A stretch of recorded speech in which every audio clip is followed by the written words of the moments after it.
Hey y'all, thank you for coming back and visiting me in our backyard. So as you can see, our remodel has really been coming along. I'm going to share with you in this video the start to finish progress that has happened in regards to our landscape beds and our garden beds. It's some really exciting progress. So why don't you come in and I'll show you all the footage that we've taken between the barren grass of our blank backyard and then this backyard that is now full and ready to be planted with perennials and trees and bushes. Yes, like I was just sharing last time we met about 2 weeks ago, the backyard was still barren with dormant grass. The landscape and the stone team did some really quick work transforming our backyard space and even some of the front yard with new beds filled with perennial flowers, trees, and grasses, ready to fill the yard with beauty, partial privacy, and one day very soon, butterflies.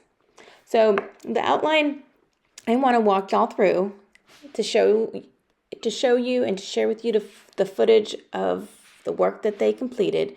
I have 6 different steps. So the first step is the outline of the garden bed spaces around the yard were established. So in the front yard, the stone team built out the garden bed border. You can see we selected a small, bolder look for the border of the garden bed. We decided we wanted to extend the footprint of the current garden bed in front of the house all the way to the driveway, and then continue that garden bed hopping over the driveway and on to the opposite side of our yard. So on this side, we have another 3 to 4 foot wide by about 20 foot long garden bed. I really wanted to max out where I could add soil and flowers. More dirt for more flowers means more butterflies and pollinators. In the backyard, as we transition into the backyard, the landscape team here established the border of the garden beds using spray paint to draw the outline in the grass, and then a PVC pipe was their drawing tool. Second step was the landscape team removed all the grass by hand. Using a shovel, the workers dug up the existing grass in all those areas. They piled dirt and they removed and minimal grass remained within each area intended for a planting bed. It was some really impressive work to watch them remove all this grass and clay to create these flower beds. And then third, a French drain was added to the side yard against the fence to help water flow out of our yard and the neighbor's yard. Historically, water would collect at the fence line from the gutters on either house, and this really led to poor grass growing. It led to weak fence stability, and it really could limit my new flowers' ability to grow healthy. So this added French drain was a critical step. It will help prevent that problem of poor water draining in the future. It will collect. The gutters were attached underground into the French drain on both houses, and the water will drain out off our properties. The fourth step was our irrigation was added and or rerouted throughout the whole backyard. They added in master PVC pipes, which then the drip lines will feed off of those master pipes for the irrigation system.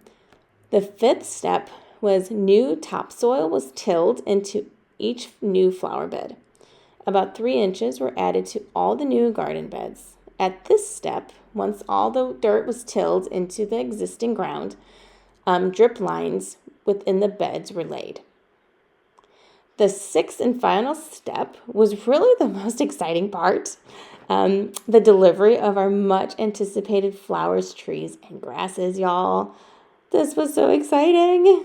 A couple bed full of flowers, trees, and grasses were delivered to our property. This equated to over 100 plants. These new plants found their new home in our garden beds on this day. Think Echinacea, Gulf, Pink Muhly grasses, Lantana, Juniper Taylor trees, and so much more came to join us in our freshly created flower beds. It's the very beginning of the growing season here in North Texas, so the plants are just beginning to wake up and grow. So you see that there's not quite that many buds or abundant lush flowers at this point. It's still very early in the season. So I'm not actually going to go into the details of each flower right now. I'm going to save that for another spring garden tour video very soon. But for now, let's enjoy the stunning transformation of our barren backyard into a garden brimming full of life, waiting to fully blossom before our eyes. Are y'all excited? I know we are excited. I walk through that garden almost every day.